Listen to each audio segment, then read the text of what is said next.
E aí, pessoal, mais uma vez por aqui, hoje trazendo um conteúdo que diz respeito a uma pergunta, a uma confusão que muitas pessoas fazem em relação ao que é depressão e o que é tristeza. Quais são as possíveis diferenças entre tristeza e depressão? A primeira coisa que deve ficar clara é que a tristeza é considerada um episódio emocional, um estado de humor normal, que é compartilhado entre todos nós, seres humanos. A psiquiatria e a psicologia consideram que o humor saudável passa necessariamente por oscilações, pois as nossas experiências do dia a dia produzem os nossos estados de humor. Sendo assim, se as nossas experiências se alteram com frequência durante nossas rotinas, é natural também que surjam sentimentos diferentes a depender do contextos os quais estamos vivenciando. Claro que além das nossas experiências do dia a dia, a desregulação no humor também pode ser produzida por alterações neurofisiológicas, como por exemplo nos transtornos de humor, transtorno bipolar e a própria depressão. Não é porque estamos considerando aqui a tristeza como um sentimento compartilhado universalmente por todos os seres humanos que nós vamos também considerar a tristeza como algo agradável de ser sentido. Definitivamente não é. Mas o que vai determinar se existirá um sofrimento significativo diante desse estado emocional que é a tristeza é justamente a forma com a qual nos relacionamos com essa tristeza.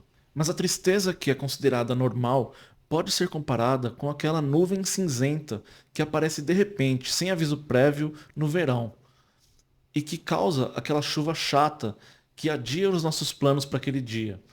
Só que logo nós percebemos que essa chuva para de repente, dando lugar novamente ao sol, que traz uma renovação das nossas esperanças em relação ao que queríamos fazer naquele dia.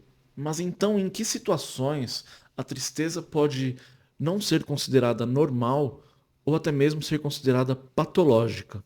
Eu vou trazer aqui 4 indícios que sinalizam que essa tristeza não é normal, que se trata de uma tristeza possivelmente patológica. Mas antes disso, eu gostaria de pedir para que você se inscreva no canal e deixe a sua curtida, pois isso ajudará o YouTube a entender que esse é um conteúdo relevante e que pode ajudar mais pessoas. Dessa forma, o YouTube indica o meu vídeo para pessoas que possivelmente estejam precisando dessas informações. Conto com a sua inscrição e com a sua curtida. O primeiro indício, então, é a tristeza que é imotivada, ou seja, uma tristeza que não tem um motivo aparente, ou que você não consegue identificar o que a causou. É aquela tristeza que não tem uma causa detectável, vamos dizer assim. O segundo indício de que a tristeza pode não ser considerada normal e merecer uma atenção especial é quando essa tristeza aparece de uma forma desproporcional. Quando, diante de um estímulo banal do dia a dia, a pessoa tem uma dificuldade extrema de lidar com uma tristeza que é descrita por essa pessoa como muito intensa. É importante até comparar em situações passadas nas quais a pessoa esteve diante desse mesmo estímulo, se ela reagiu diante desses estímulos de uma forma mais adaptativa. O terceiro ponto no qual a tristeza pode não ser considerada normal é a duração, pois a tristeza normal tende a aparecer e ir diminuindo no decorrer do tempo. E quando você se mantém triste por um longo período de tempo, sem perceber que a tristeza está diminuindo, isso sim pode ser motivo de maior atenção. O quarto ponto, que pode merecer atenção, diz respeito à qualidade dessa tristeza. É algo muito subjetivo, o qual apenas a pessoa que sente pode descrever. É quando a pessoa considera que dessa vez a tristeza está se manifestando em seu corpo e no seu psicológico de uma forma diferente. Até em comparações com situações semelhantes e de tristezas descritas como muito profundas no passado, a pessoa tende a considerar que dessa vez a tristeza está se manifestando de forma diferente. Então, se uma ou mais dessas características descreverem a sua tristeza, você pode sim considerar de que não se trata de uma tristeza comum, de uma tristeza normal e natural.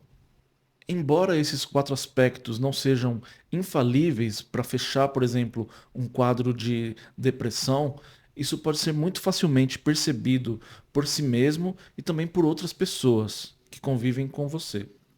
Mas a depressão é um quadro clínico complexo que envolve muitas outras variáveis, além do sentimento de tristeza.